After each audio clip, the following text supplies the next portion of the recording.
Winner association Shahidnagar ବଡ଼ ଗଣେଶ ପୂଜା ନିମନ୍ତେ ସାରା ଓଡ଼ିଶାରେ ପରିଚିତ। ୱିନର ଆସୋସିଏସନ ପକ୍ଷରୁ 2007 ମସିହାରୁ ବିଘ୍ନରାଜ ପୂଜା ଶାନ୍ତି ଶୃଙ୍ଖଳା ସହିତ ହୋଇ ଆସୁଅଛି। ଚଳିତ ବର୍ଷ ପ୍ରଭୁ ଗଜାନନଙ୍କ ଶୁଣ୍ଡରେ ରୂପା ତାରକସୀ ଅଳଙ୍କାର ତିଆରି କରାଯାଇଅଛି। ମୂର୍ତ୍ତିର ଉଚ୍ଚତା 46 ଫୁଟ ରହିଛି। ସାଂସ୍କୃତିକ ଓ ମନୋରଞ୍ଜନର କାର୍ଯ୍ୟକ୍ରମ ମଧ୍ୟ ଆୟୋଜନ ହୋଇଛି।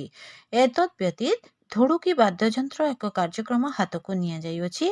13 ତାରିଖରେ ମାତା କି ଜାଗରଣ ଭଜନ ସନ୍ଧ୍ୟାରେ ରାୟପୁରର କଳାକାର ଅଭୟ କୁମାର ଏବଂ ଗାୟିକା ସ୍ୱର୍ଣ୍ଣ ମହାନ୍ତ ଯୋଗ ଦେବାର କାର୍ଯ୍ୟକ୍ରମ ରହିଅଛି।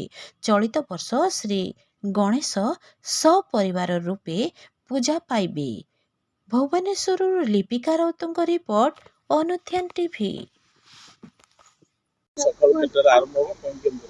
ପୂଜା ଆମର ସକାଳ 9ଟା 7ଟାରୁ କଳସ ଯାତ୍ରା ଆରମ୍ଭ ହେଉଛି। କଳସ ଯାତ୍ରା ପରେ ଆମର 9ଟା ବେଳକୁ ଆରମ୍ଭ ହେଇଯିବ ପୂଜା, ଯେଉଁଟାକି 1008 ଆହୁତି ସହିତ ଆରମ୍ଭ ହେବ। ପୁଷ୍ପାଞ୍ଜଳି ଦେଲା ବେଳକୁ 12ଟାରୁ 1 ହେଇଯାଉଛି। ଆଉ ଆମର ପ୍ରତିଦିନ ଭକ୍ତମାନଙ୍କ ପାଇଁ ପ୍ରସାଦ ସେବନର ବ୍ୟବସ୍ଥା ରହୁଛି। ଆଉ ଭଲେଣ୍ଟିୟର ରହୁଛନ୍ତି 40-42 ଜଣ ଭଲେଣ୍ଟିୟର ରହୁଛନ୍ତି। ପୁରା ଏରିଆ ଆମର CCTV କଭରେଜରେ ରହୁଛି। ନାଇଁ ଆମର 11 ଦିନ ପୂଜା ରହୁଛି। ଆଉ ଯୋଉଟାକି ଠାକୁରଙ୍କ ପାଖରେ ପ୍ରଥମ ସକାଳ ଯେମିତି ଜଳଖିଆ ଭୋଗ ହୁଏ, ଦ୍ୱିପହରେ ମିଲ୍ ଭୋଗ ହୁଏ, ରାତିରେ ବି ସେମିତି ଭୋଗ ହୁଏ। ଦିନକୁ 3 ଥର ଠାକୁରଙ୍କ ପାଖରେ ଭୋଗ ଲାଗେ। ଆଉ ଯୋଉଟା ରାତିରେ ପ୍ରସାଦ ସେବନରେ ଭକ୍ତମାନଙ୍କୁ ଦିଆଯାଏ। ସାଂସ୍କୃତିକ କାର୍ଯ୍ୟକ୍ରମ କ'ଣ ସବୁ ରହିଛି?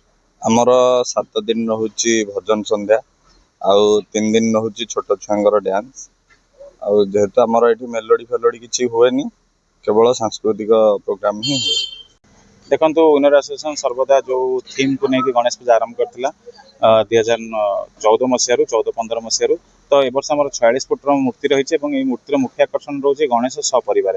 ଆପଣ ଏଠି ଗଣେଶଙ୍କୁ ଦର୍ଶନ କରିବେ, ଶିବ ପାର୍ବତୀଙ୍କୁ ଦର୍ଶନ କରିବେ, ଗଣେଶଙ୍କର 2 ପତ୍ନୀ ରୀତି ସିଦ୍ଧିଙ୍କୁ ଦର୍ଶନ କରିବେ, କାର୍ତ୍ତିକେଶ୍ୱରଙ୍କୁ ଦର୍ଶନ କରିବେ ଏବଂ ସମସ୍ତଙ୍କର ବାହନ ଏଠି ରହିଛନ୍ତି। ବୃଷଭ ହଉ, ମୟୂର ହଉ, ସିଂହ ହଉ, ଆପଣ ସମସ୍ତଙ୍କୁ ଦର୍ଶନ କରିବେ ଗୋଟିଏ ଜାଗାରେ। ତ ଏହା ଗୋଟେ ନିଆରା ପରିକଳ୍ପନା ରହିଛି।